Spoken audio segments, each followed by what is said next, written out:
Mbahaye ikaze mwese inshuti mudukunda, welcome our friends, this is your platform. Iyi ni platform yanyu, ni platform yacu itwigisha cyangwa se iduhugura kuri literature in English. Aha rero uyu munsi mbazaniye aga story keza karyoshye. It is a sweet story, ni story irimo inyigisho, irimo uburyo umuntu ashobora gukunda undi akamwitangira. Kabone niyo abantu bavuga amagambo, kabone niyo hazi ibintu bimeze gute, urukundo nyarwo mu by'ukuri nta kiruhagarika, ni unstoppable. Iyo tuvuze unstoppable ni ukuvuga ngo ni ikintu nyine udashobora kugira gute, udashobora guhagarika. So hano rero harimo urukundo ruri unstoppable, kabone niyo wazana ibiki byose bishoboka, ntibishobora kuruhagarika. Nyirangahangaha nawe hari igihe biri buze kuviramo isomo ry'uburyo niba ukunze koko uba ugomba gukunda utitaye ku magambo n'ibindi byose bishobora kuguca intege. Hanyuma kandi turaza kurebamo uburyo abantu bavuga, abantu baravuga bakavuga n'ibitabareba, ariko intwaro urayizi y'abantu bakuvuga amagambo menshi nta yindi, ni ugufunga amatwi ukabihorera, ubundi wowe ukagenda straight ugakomeza ku ntego zawe. So izo ntego rero iyo uzigezeho buriya uba utanze isomo rikomeye cyane mu buzima, kuko akenshi abantu ntibakuvuga kubera ko wenda hari ibintu uri gukora kandi ubona ko bigufitiye akamaro, warangiza ukabivamo, bazahita babona ko banesheje, donc bahita bikomanga ku gatuza bati ewana burya turakaze turamuhamije. Ariko nukomeza straight hanyuma noneho ukagera ku ntego zawe, uzasigira benshi isomo, kandi nawe uzahita wumva hari ikintu kinini wiyubatsemo nk'umuntu w'umugabo wagumye ku ijambo rye rifite icyerekezo akagira icyo ageraho. Now rero ntabwo nje kurondogora muri menshi, ariko niyo narondogora ni menshi y'ingirakamaro cyane, kuko ni ibintu duhura nabyo ku isi. Batubwira ko n'ubundi ngo literature is the mirror of society. Wari ubizi se? Literature batubwira ko ari indorerwamo sosiyete yireberamo. Nibyo koko. Aka gatabo rero mubona mfite aha ngaha gafite title yitwa ngo When the Sun Goes Down. When the Sun Goes Down ni ukuvuga ngo iyo izuba rirenze. Ese kuki kano gatabo kiswe ngo iyo izuba rirenze? None si izuba rirenze bigenda gute? Niki wakaba wikora, niki utakaba wikora? Ibyo byose turabisanga muri iyi story. Wowe icyo ngusaba gusa nta kindi, ni ugukurikirana iyi story, ntuyiskipinge ngo ugende ngo wihutisha video. Oya, niba wihuta rwose ntiwirirwe wumva iyi story ko nta kintu byakumarira. Guma hamwe, ufate umwanya, hanyuma ubundi wumve iyi story. Buriya nangire gumfashije, kuko iyo uyirebye igihe kirekire bituma icyo twita watching time cyangwa se amasaha yiyongera. Wenda ejo n'ejo bundi kuri platform nkazasaba icyo bita monetization, hanyuma nkareba yuko umuntu atazajya avunikira ubusa. Kandi ntekereza ko namwe mutifuza ko umuntu yavunikira ubusa. Niba mwumva ko umuntu atavunikira ubusa, kanda kuri like kuri iyi video, hanyuma tugendane, ubundi ugende duha n'ama comment una sharing. Iyi nkuru ndagira ngo mbwize ukuri ko iraza kurangira wishimye, hari aho uri bubabare. Nyine niko bigenda ubuzima bw'iyi si, nicyo twita tragic comedy. Nukuvuga ngo hari aho wishima, hari naho ugira gute, hari naho ubabara. Rero nuko nguko niko ubuzima buteye. Umuntu ararwara ejo akaba ari muzima, uyu munsi ugacuruza ukunguka, ejo ugahomba, uyu munsi ugahaguruka ukagenda, ejo ukagwa ukongera ukabyuka. This is life man. Rero ntimukajye muterwa ubwoba n'ibibazo muciyemo, ahubwo bijye bibaha gukomera, mushikame, hanyuma noneho muhagarare gitwari, murwane kigabo, muneshe. Niko ibintu bigenda. Alright, so nge rero turi kumwe, nitwa Muziranenge Thierry, hanyuma nkaba mu by'ukuri dufatanya kugira ngo dusobanukirwe n'isomo rya literature. Come on, aho uri hose, waba uri hanze y'igihugu wumva ikinyarwanda, waba uri mu gihugu hano, inshuti zacu mwese tubahaye ikaze. Ntabwo bireba abize literature cyangwa se abiga literature gusa cyangwa abiyigisha, ahubwo ni isomo rya buri muntu wese ahava akagera, ni ikibazo kitureba. Narondogoye, I'm sorry for that. So reka rero duhite twihuta kugira ngo tutaza guhera mu magambo, ariko amagambo nayo y'ingenzi. Inkuru yacu yitwa When the Sun Goes Down. Kano gatabo muko mukabona ni kanini, ntimugire ngo karimo iyo nkuru gusa. Oya, karimo inkuru nyinshi zigeze nko muri 16, ahubwo nka kwa kundi umuhanzi ashobora wenda nko kumurika alubumu ikaba igizwe wenda n'indirimbo 10, agahitamo indirimbo imwe ari buze kwitirira iyo alubumu, ariko iyo alubumu wayigura ugasanga harimo indirimbo nyinshi. Aka gatabo rero nako niko kameze, ariko bahisemo kukita When the Sun Goes Down nk'imwe muri story. Ngira ngo rero urimo urareba aba bantu, story ya When the Sun Goes Down ivuga kuri aba bantu ko bareba. Ngira ngo kino gishushanyo ukirebye nawe gira icyo ugitekerezaho mbere yuko iyi nkuru itangira. Aba ni bande? Ese bose ni abagore cyangwa harimo umugore n'umugabo? Ese kubera iki umugabo ari kwirebera nko yirgiriye umugore nawe yamuryamye ntihandi byite mu mugongo? Donc nawe kubibona nuko nguko. Kubera iki? So ngira ngo rero biraza kurangira wasobanukiwe When the Sun Goes Down and Other Stories from Africa and Beyond. Nukuvuga ngo akagatabo karimo iyo nkuru yitwa When the Sun Goes Down ndetse n'izindi nkuru zituruka muri Afrika ndetse no hanze yayo. Twagiye rero iyi nkuru irimo abakina nkuru bageze nko kuri bane, ngira ngo niba atari batanu, reka mpite babwira amazina yabo. Harimo uwitwa Steve, hakazamo uwitwa Maureen, uwo ni umugore n'umugabo. Harimo uwitwa Kimoto, uwo Kimoto ni umwana wabo babyaranye w'umuhungu. Harimo uwitwa Kanja ni inshuti y'umuryango. Hakaza uwitwa harimo uwitwa Kabia ni umuturanyi. Hakazamo n'uwitwa Tom, nawe ni umuturanyi. Ese abo bantu bari babanye gute mu buzima bwabo? Inkuru yitwa When the Sun Goes Down yanditswe na Gorowa Kamau, uyu nguyu akaba ari umunyakenya. Yego, twagiye.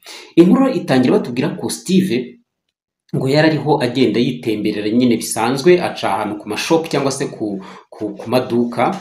None icyo gihe ngabona abantu bari bahagaze ku maveranda cyangwa se ku mabaraza bariho bamuvuga, nyine bibere mu tuntu bita chit chat ni twa tugambo nyine kwa kundi buri kumwe n'abantu, wabona umuntu gatangira kujujura mwongorera n'ukuntu kugira ngo atava habyumva.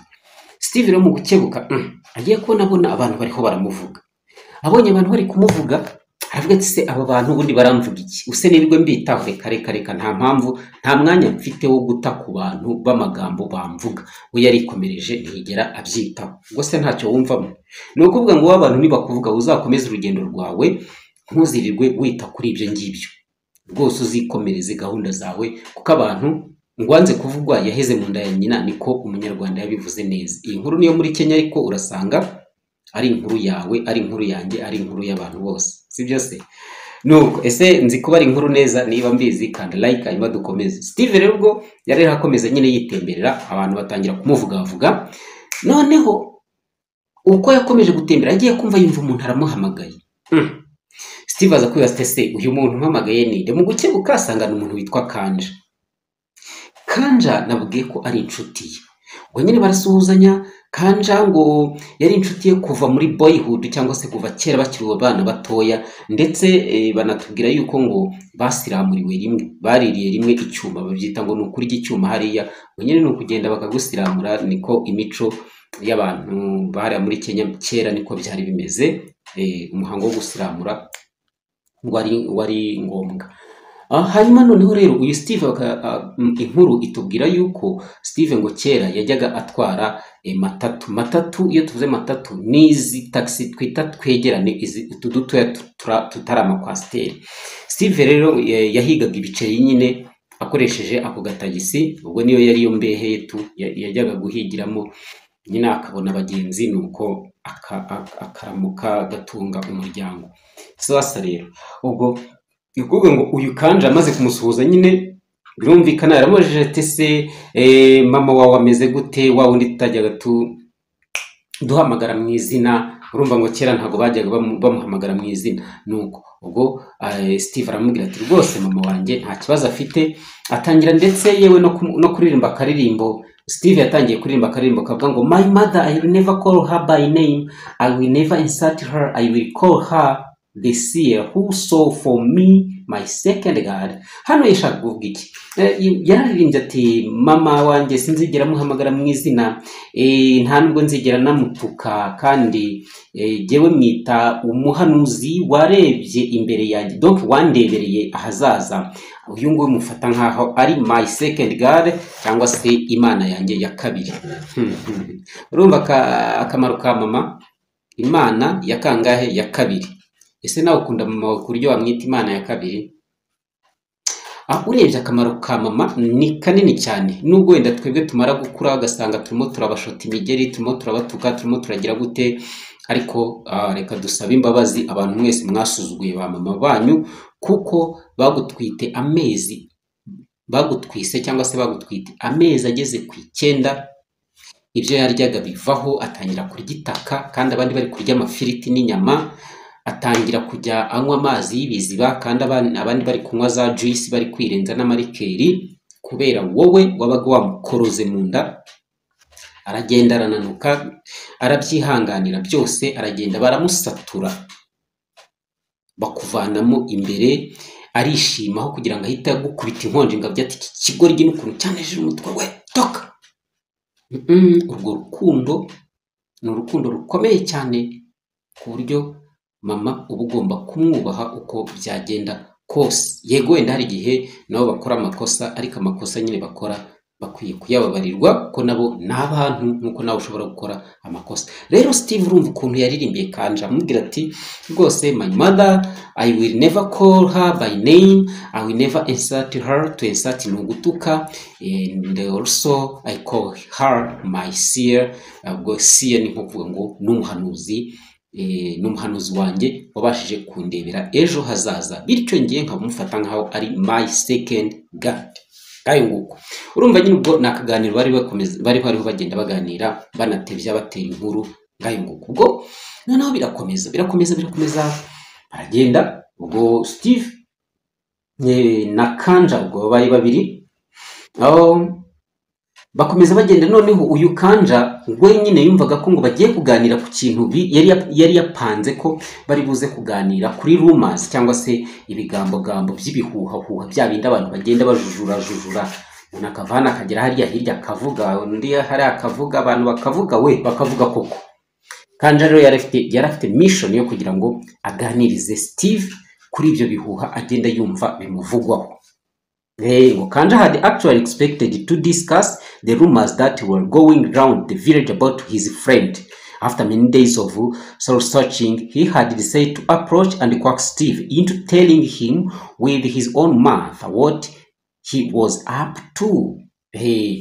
Donc yabyumvise kera, rikafata umwanzuro wo kuvuga ngo byanga bikunda uyu musore y'inshuti yanjye nzayegera nyibaze kuri ibi bintu. Urumva Kanja nta bad intention, ntabwo ari inshuti mbi, kuko buriya inshuti yawe nzima izajya kumvira hanze n'ibyo bakuvuga, aza kubwire, ubwo niwe uzajya ubifatira umwanzuro. Ariko umwanzuro nuko ibyo ntabwo wenda wabitesha agaciro, hari icyo ugomba kumva ugakuramo isomo, ariko atari rya rindi ryo kuguheza down. Oya, ubwo ni isomo ryo gutuma ukomeza muri business zawe, muri deal zawe, udasubiye inyuma. Kabone niyo waba ari icy'ingenzi nuko ntawe wabangamiye, ikindi nuko ibyo bintu bifitiye iki inyungu. Nuko kuvugwa byo bisanzwe. Hanyuma none ubwo rero aratangira aramubwira ati Steve nshuti yanjye, ngo I hear your plan on marrying Maureen. Ati numvise ko ufite gahunda yo gushaka umugore witwa Maureen. Ni Kanja. Kuki se ubundi yarashishikajwe na Maureen no kumva ko uyu Steve yaragiye gushyingirana na Maureen? Nuko ubwo rero uko byaje kugenda, uyu musore amaze kumubaza gutyo, hano baratubwira ngo in truth Steve had asked Maureen to marry him. At first she had refused, saying she was too old for him and she had from her first marriage. But after Steve had assured her he was ready to love her and her children as if they were his own blood, she had gradually begun to think it possible. Then she learned she had the virus that causes AIDS and said this could never be. Steve had been deeply hurt. Still, he vowed he would never abandon her. They would beat this thing together, but he could not explain all this to Kanja. What did it matter anyway? Hanyuma noneho rero uko byaje kugenda ngo mu by'ukuri koko Steve yari afite gahunda yo kwimarira n'uyu Maureen, ariko Maureen agira gute? Arabyanga avuga ati jyewe mfite icyo nakwita nk'umuziro kubera yuko nari nsanzwe mfite umugabo. Hanyuma noneho ubwo Steve amaze kubyumva gutyo yarakomeje uyu Maureen amubwira ko afite n'ikibazo cy'uko yaba afite ubwandu bwa sida, ariko Maureen aravuga ati no, ariko Steve aravuga ati oya, ibintu ngewe ntabwo nabyitaho, kama mbaye nzimariya nawe. None harangije ubwo ngubwo ayo niyo makuru baduhaye kuri uyu Maureen, uko Maureen yari afite undi mugabo, ikindi yari afite ubwandu bwa sida, nanone ikindi bakavuga ko Maureen yari mukuru ugereranyije na Steve, mu by'ukuri yaramurutaga. Ibyo bintu uko ari bitatu kugira ngo umuntu usanzwe apfe kubirengaho akunda umuntu kugeza ubwo avuga ati genzi Maria nawe, ni rwa rukundo kabisa ruba ari rwatari rumwe rugurumana kandi rumwe rufatika, atari rugurumana nk'amashara cyangwa ibyatsi, oya, cyangwa gaze yayindi ushobora gucana ikagurumana igatumuka mu kanya ikabishizemo. Urwo rukundo siko rumeze, oya, rwo ni urukundo ruramba. Steve rero yari yafashe umwanzuro. Noneho abantu bamaze kumenya iby'ayo makuru nibwo batangiye kugenda bavuga, none uyu Kanja rero nibyo yaraje kumubaza. Nuko ubwo rero barakomeje baraganira, ariko Steve yaje kumwemerera, amubwira yuko rwose nta kibazo bazimariye. Undi nawe ariko n'ubundi bari baramaze kubana deja. Noneho undi nawe aramubaza ati se mu by'ukuri vraiment ushaka umugore ukuruta, ubwandu bwa sida ufite, wabinabyaye y'abana koko? Steve aramubwira ati rero jyewe uko byagenda kose nzagira gute,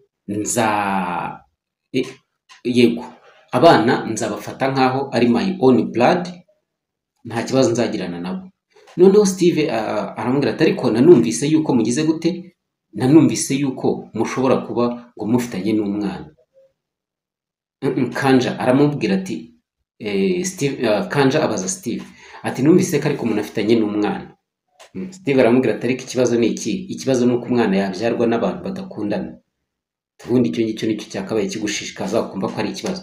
Twebwe nubwo twabyaye turakundana kandi tuzakundana, nta n'ikintu kizadutandukanya.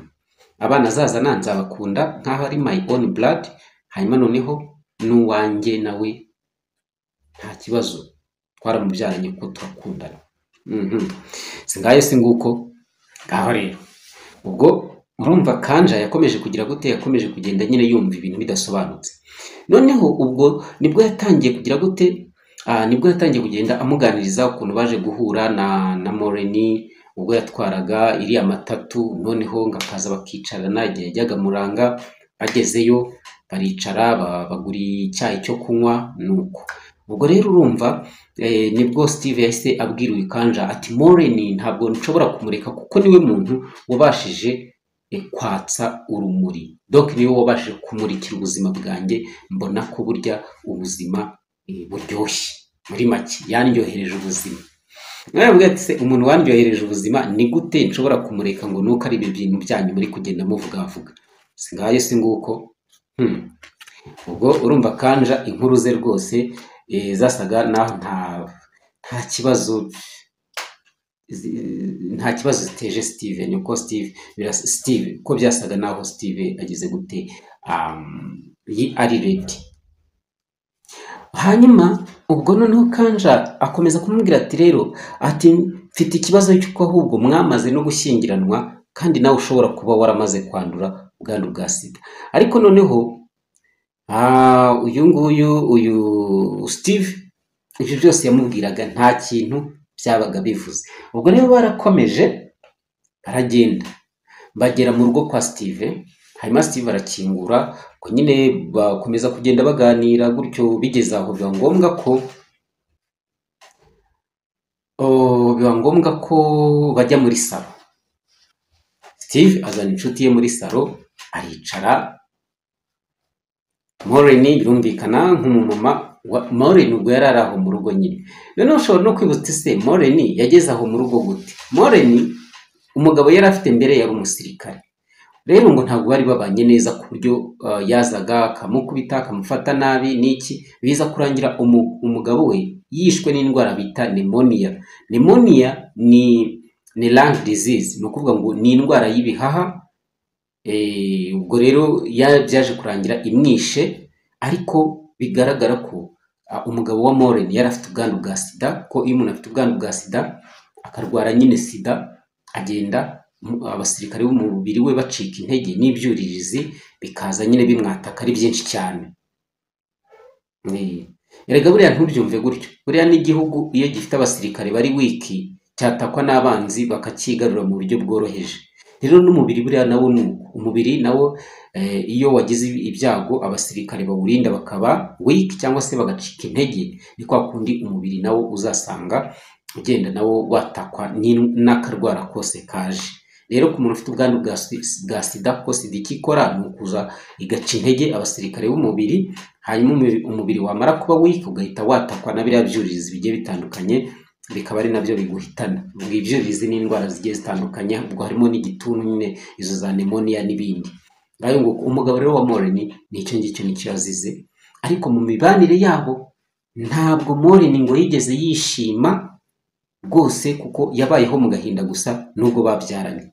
Rero bagabo mufite abagore murabimwumva, mukunda abagore banyu, mubahe urukundo, mubahe care, buri gihe cyose bajye bahora bamwenyura, ku buryo n'igihe muzaba mutakiriho bazajya bavuga bati Imana imuhe umugisha, kuko ntacyo yambangamiyeho, yabaye umugabo mwiza, yabaye intwari. Namwe bagore the same, ntabwo abagabo ari bo bazajya babakunda gusa, nubwo ngo Bibiliya ivuga ngo gukunda ni inshingano z'abagabo, hanyuma ngo abagore ngo akazi kabo ni ukuganduka. Reka tubyemere ko ari uko, ariko urukundo ni reciproque. Umugabo nagukunda nawe mukunde. Nibwo ibintu muzumva ko amata yabyaye amavuta, naho ubundi bwo bizaba umugabo nakora uruhande rwe gusa akagukunda, wowe ukigira ntibindeba, kugaragaza nyine ko ukeneye gukundwa gusa wowe udakunda. Ari igihe umugabo agira agacika intege akavuga po hasi, ubundi jyewe ndirirwa mukunda muhakwaho kubera iki? Basanga nyine bigenzwa nguko. Ariko uko biri kose abagabo nyine barakomeza bagahatiriza, bakarwana inkundura, bakuzuza inshingano, nubwo wenda hari abigeraho bikanga. Ibyo ntabwo twabitinda, ariko hano mpamvu mbivuze, umugabo wa Maureen yari mubi cyane. Hari umusirikare nyine ngo akaza akamukubita, yarangiza ubwo nyine ukabona ntacyo yitaye, akajya kwiganira n'abandi bagabo. Okay, ngayo nguko. Noneho ubwo nashaka kubabwira impamvu uyu Maureen yaje kwibanira na Steve, baranabyaranye. Kanje rero mu kuhagera, ubwo niho twari tugeze, ubwo nari nkoze flashback. Kanje mu kuhagera aho muri salo, yagiye kubona abona atunguwe nuko nyine Maureen agize gute, nawe ari aho ngaho kandi banamaze no kubyarana.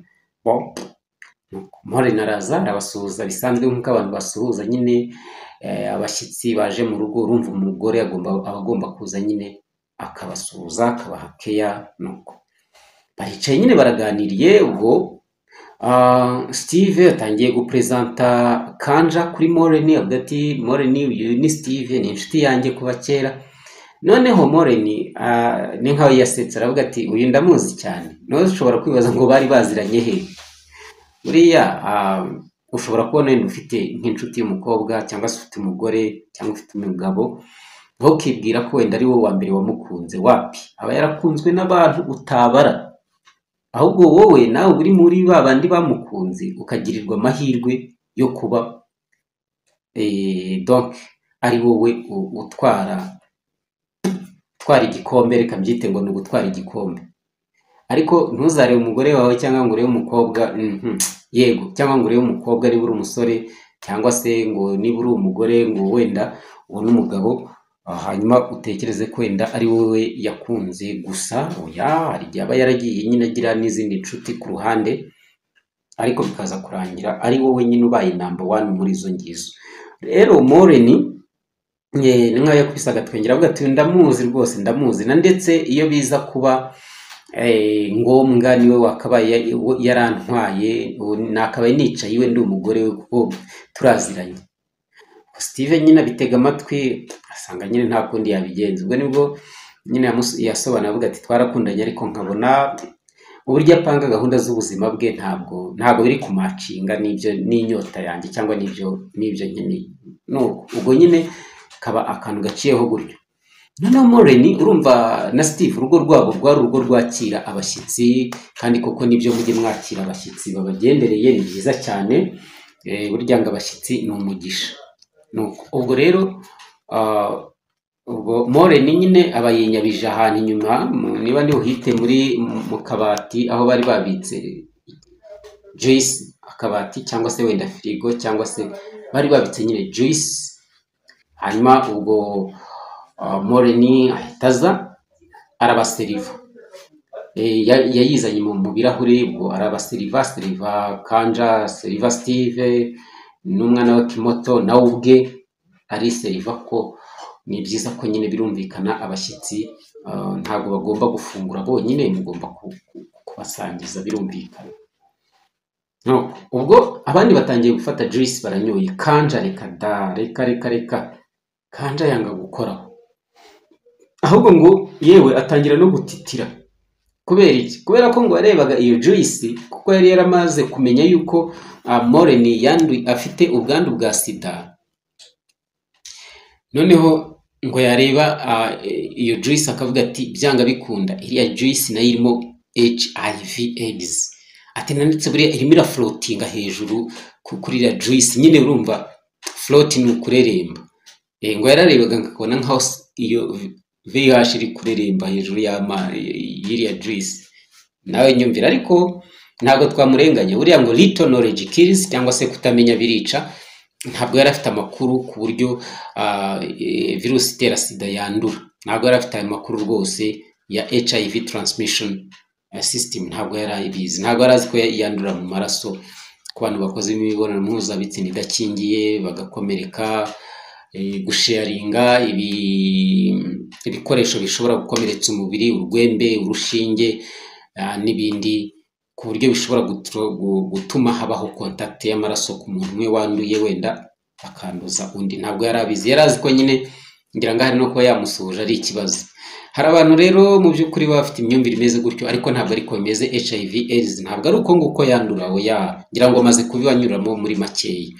So rero ubwo Steve noneho ngo ku mutima ngo yariruhutsaga akavuga ati mana yanjye rwose ubu nibwo mbonye ko Imana inkunda, yarandokoye. Uyo nza ko ari njye wakundanye na Moreni, ni njye wakabaye ubu nanjye mfite HIV AIDS.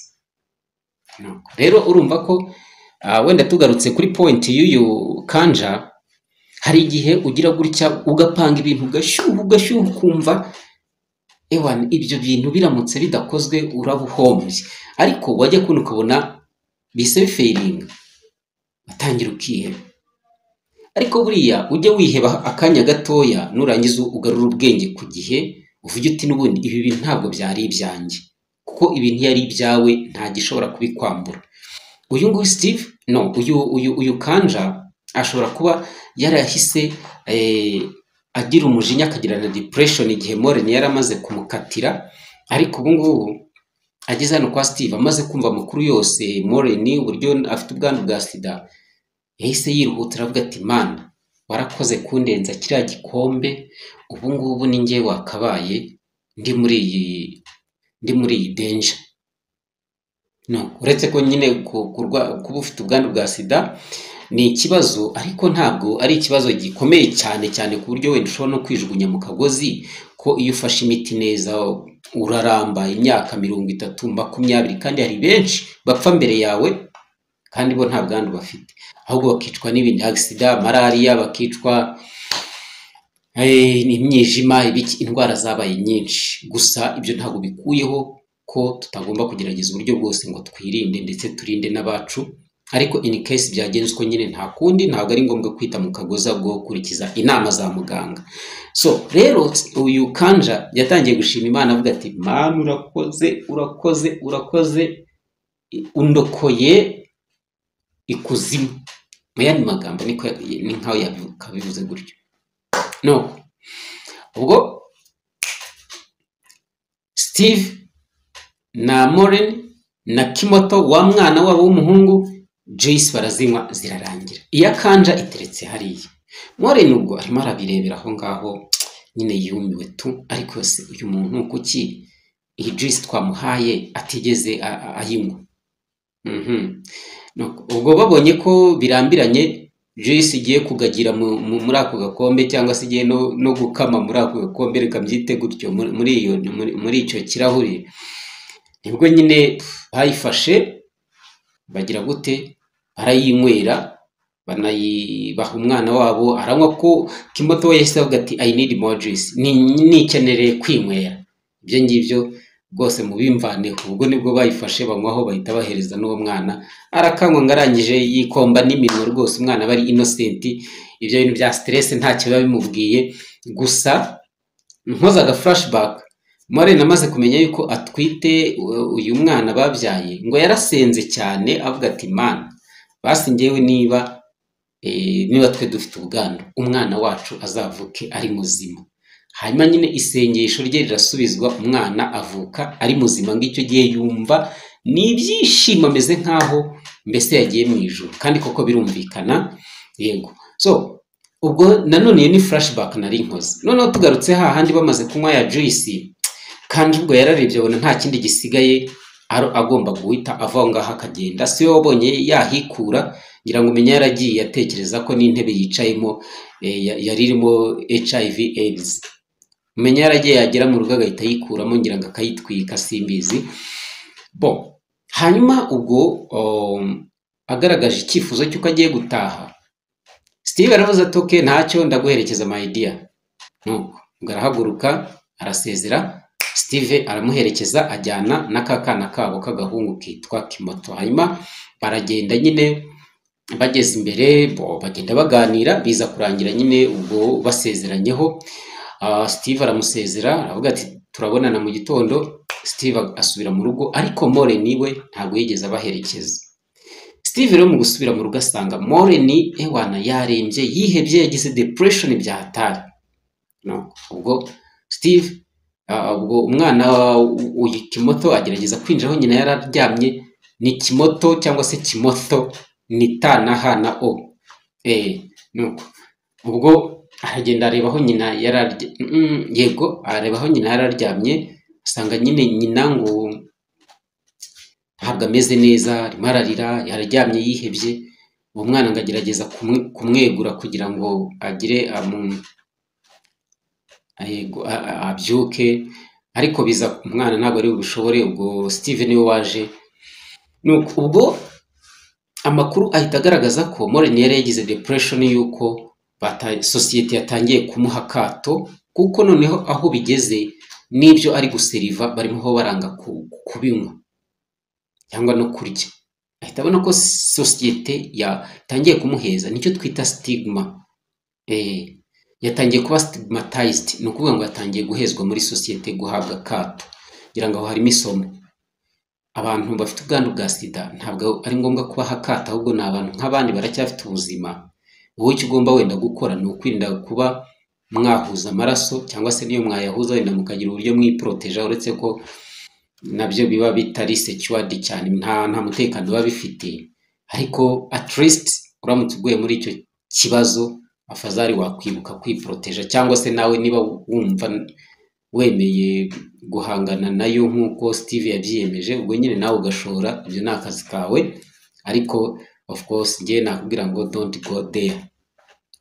So ariko nugira amahitamo yawe, genda nyine, nta kundi, ubwo mufatanye, n'ubundi ngo inshuti nyanshuti uyibonera mu byago. Ubwo rero akato niko kari katumye uyu mugore yiheba bigeze ku rugo rwego. Steve agerageza nyine kumwinginga amubwira ati rwose wa mugore we gerageza, njye nakubwiye ko nzakuba hafi tugafatanya kurwanya iki cyorezo, ariko wowe ntabwo byumva. Ubwo umugore akomeza kugenda agaragaza kwiheba. Steve aragenda ajya guteka. Noneho muri uko guteka ngo hari ukuntu yahise yibuka ko abantu ngo bavuga ko ngo Steve ngo umugore we yaramuroze. Urumva ni bya bindi nyine nabwiye ngo literature is the mirror of society.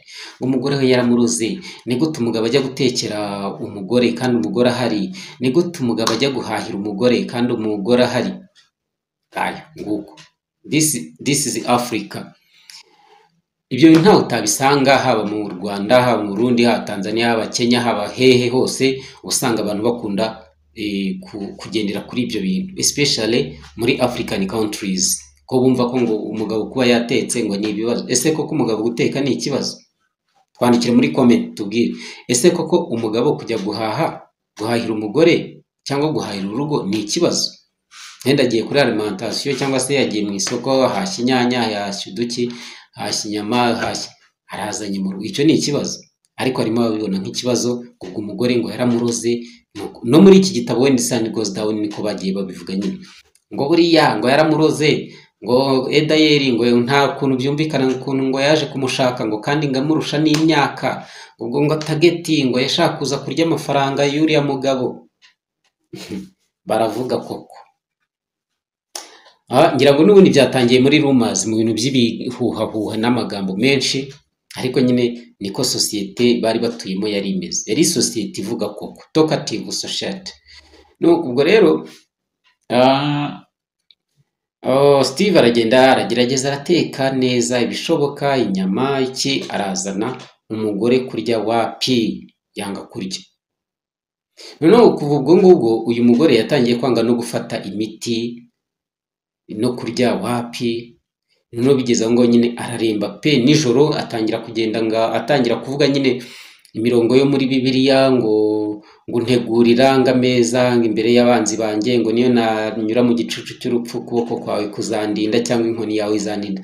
Mbega bigaragara ko yamaze kugira gute, yamaze kwiheba. No Steve kamugabura akamubwira ati wapi, ati n'ubundi kuva nzi yuko mfite HIV AIDS mu maraso, n'ubundi byo kurya naba ndi kwipfusha ubusa. Ati Steve rwose akagerageza kumuhumuriza ati humura mugore mwiza rwose.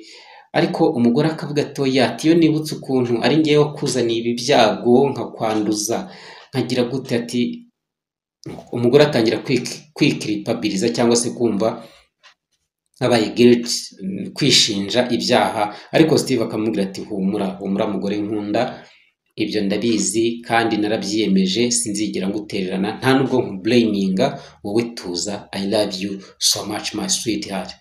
Ariko umugore nyine agakomeza kwiheba gutyo. Noneho sasa byaje kugera nijoro, ku buryo nyine ubwo nijoro byakomeye cyane. Nibwo Steve yahise agenda ajya kubwira umuturanyi we witwa Tom, aramubwira ati ngwino umfashe tujyane Maureen kwa muganga. Tom rero araza nk'umuturanyi mwiza pe. Ahageze ariko ko Maureen yarameze arembye, aravuga ati my dear Steve, my friend Steve, rwose pick up ufite ntabwo iri suitable, ntabwo ari comfortable kuba yatwara, ntabwo iberanye no kuba yatwara umuntu w'indembe nka Maureen kwa muganga. Ati byiza reka ngere. Ubwo yahise yirukanka, nako ntabwo yanamugishije inama, yahise yirukanka ajya kundi muturanyi wabo witwa Mr. Kabia. Uwo nguwo rero yari afite buriya imodoka nziza, ariko ntabwo byatinze uyu mugabo cyangwa uyu musore yahise agaruka, imodoka ntayazanye. Bivuze ngo uyu Mr. Kabia yanze kubaha imodoka. Ubwo nyine urumva nawe ni umuturanyi mubi. Wasanga yarayibimye nari kuvuga ati reka ntabwo bagiye kwitwaramo uriya murwayi wa sida atavaho, imodoka yanjye nanjye yitera sida. Muse jamais birashoboka ko ariyo mpamvu. Arangije rero agahita agaruka nta modoka azanye, bahita biyaranja bafata Maureen bamuterekamo imbere, barangije berekeza no kwa muganga. Bibi baraparitse. Baparitse birumvikana abaganga biteguye nyine kwakira umurwayi, bahise bamwakira. ubwo bamujyana n'andi uhite muri urgence, bamujyanye nyine bamuhaye igitanda, ariko uyu Maureen atangira kugenda avuga ati oya tugiyeyo, ati ntabwo mbyemera, kuko nyine yagaruye akenge asanga ari kwa muganga. Ambwira ati Steve, kubera iki mwanzanye hano? Sinshaka gupfira hano, ubundi kuki mutambwiye ko ndi gupfa? Donc avuga amagambo menshi. Arangije aramubwira ati Steve, genda ubwire mama wawe, ni ukuvuga nyirabukwe, aze hano, hari icyo nshaka kumubwira. Kuva ubwo ntabwo Maureen yongeye kuvuga. Steve rero byabaye ngombwa ko ataha ajya mu rugo, hanyuma ubwo Tom nawe buriya yaratashye. Noneho Steve ajya mu rugo, ajya gutegura ibyo kugemurira Maureen. Ubwo urumva wa mwana wabo Kimoto yari yasigaye kwande, yari yasigaye kwa Tom. Steve aragiye arateguye ibyo kurya, arabizanye. Amaze kubizana, ageze kwa muganga asanga umunasi cyangwa se umuforomokazi ahagaze nyine ndahita nko kuri reception. Arangije ubwo akibona Steve akimubona abona nyine umuganga ntameze neza. Ubwo Steve bahise bamujyana nyine aho umugore we yararyamye ku gitanda. Steve agiye kubona abona igitanda kiriho ubusa, tayari Maureen yari yaramaze kuvamo umwuka, yari yamaze gupfa. Ubwo umunasi ari excuse arambwira ati I'm sorry, atangira nyine kumubwira igihe uyu mugore yapfiriye n'iki byose. Steve ahita acika intege, ubwo ahita yicara hasi, biramuyobera. Ariko nyine urumva umuntu wapfuye aba yapfuye, nta kindi kintu wamukorera uretse ahubwo gutangira gutegura uburyo bwo kumushyingura mu cyubahiro. Ubwo nicyo cyakozwe. Maureen bahise bamujyana mu irimbi kujya gushyingura. Nuko mu kuhagera rero abantu nyine urumva bari baje ari benshi cyane. Ubwo nawe mwana wabo Kimoto nawe yari ahari birumvikana. Nuko ubwo Maureen baramushyingura. Muri uko kumushyingura rero ubwo ngo Steve yatangiye kumva hari ahantu ngiye gukora aga flashback gatoya. Hari igihe uyu Maureen yari yihebye cyane, hanyuma noneho ni kiriya gihe nyine bari bavuye guherekeza Kanja. Noneho Steve abonye Maureen yihebye cyane ahita amubwira ngo never cry when the sun goes down, for the tears will never let you see the stars. Urumva nyine when the sun goes down naho ngaho niho byaturutse. Yaramubwiye nyine ngo ntukajye urira mu gihe izuba rirenze, kuko amarira azatuma utabona inyenyeri. Muri make ni kuvuga ngo ntukajye wiheba cyane mu gihe wenda ufite ibibazo ngo biguherane, kuko ibyo uko kwiheba kuzatuma n'igisubizo wari bubone ubona ko nta gihari. Mu yandi magambo ni nkuko nguko nawe rero mu buzima bwawe ntukajye wiheba cyane ngo wumve ko kwiheba byakuganje, kubera ko nibikuganze bizatuma naho akabonye igisubizo utakibona. Gerageza rero wikomeze. Nibyo Steve yashaka kubwira uyu mugore we yakundaga cyane. Noneho aho ngaho ahagaze rero, aho bari bamaze kumushyingura nyine aho ngaho kwirimbi, Steve nyine birumvikana nawe yagize gutya ahagarara aho ngaho ariyumvira. Noneho ngo yumva amarira nk'ibisanzwe, amarira ubundi aba agomba gutemba agwa, amarira y'umugabo atemba agwa mu nda. Steve ngo yumvise bisa naho amarira none agiye gushoka. Nuko ubwo abantu bari kumureba ngo bari kwibaza bati se noneho uriya mwana azabaho gute? Uriya mwana buriya se isi azashobora kumwitaho cyangwa azamurika ab'inzerezi yo mu muhanda? Abandi nabo batereka bati Maureen buriya yari afite abakobwa babiri nibo bazamwitaho. Nuko urumva nyine baba bavuga. Rero ubwo uyu mugabo Steve akagenda yibuka amagambo yagendaga abwira uriya mugore ngo never cry when the sun goes down, for if you do the tears will never let you see the stars. Noneho amagambo ngo nawe yatangiye kuyibwira, yumva nyine agiye kurira kugira ngo yikomeze atarira nyine, bigatuma naho yakabonye igisubizo atakibona kubera amarira. Aremera ashinga iryinyo kurindi. Hanyuma uriya mwana witwa ngo ni Kimoto hari ahantu yari ahagaze yegamye ku nsina. Byaje kurangira uyu Steve amuhamagaye, arangije amushyira hehe, amushyira kunuza ku bitugu. Arangije ahita amutahana hanyuma uwo mwana ngo akagenda nyine abwira abantu ngo goodbye, nuko story irangira uko nguko. Morini bamusigaho mu irimbi, babageze gute, baba aratashye. Nuko story rero naho ngaho irangirira. Gusa kugeza na n'ubu ngubu ntabwo nzi wenda ngo Steve niba nawe yarageze hagapfa, niba Kimoto yarakuze. Iyo ni story twabasomeraga. Ubwo nawe ushatse wakandika second part ya When the Sun Goes Down, hanyuma ubwo ukayipublishinga, ariko ubwo wabanza ugasaba uburenganzira abanditsi y'ingiyi. Ngibyo nguko uko niko When the Sun Goes Down irangiye. Ese mu by'ukuri iyi story uyigiyemo iki? Twandikire muri komenti hanyuma utubwire. Nguko ubuzima bw'iyi si bugira intangiriro bukagira n'iherezo, kina mwanzo kina mwisho. Nuko niko mu Giswahili bavuga kina mwanzo kina mwisho. So iyo ni indirimbo yande ya Knowless Butera, tulia sitakusumbua tena. Sinzongera kuvuga ngo tuza, sinzongera kubukubaganira cyangwa se kukubangamira. So ibi ntabwo biri muri iyi ndirimbo, ahubwo nuko narimuze ngo kina mwanzo kina mwisho. Nukuvuga ngo iyo umuntu avutse aranapfa, niko bigenda. Igifite intangiriro kigira n'iherezo. Iyi story yumvise ute? Niba yagufashije twandikire muri komenti. Niba wumva ko twazagusobanurira izindi stories, nabyo twandikire muri komenti, hanyuma turushaho kuryoherwa. Stay with us. Wari uri kumwe na Thierry Muziranenge niba gusobanurira iyi nkuru. Stay with us, turabakunda. Ciao.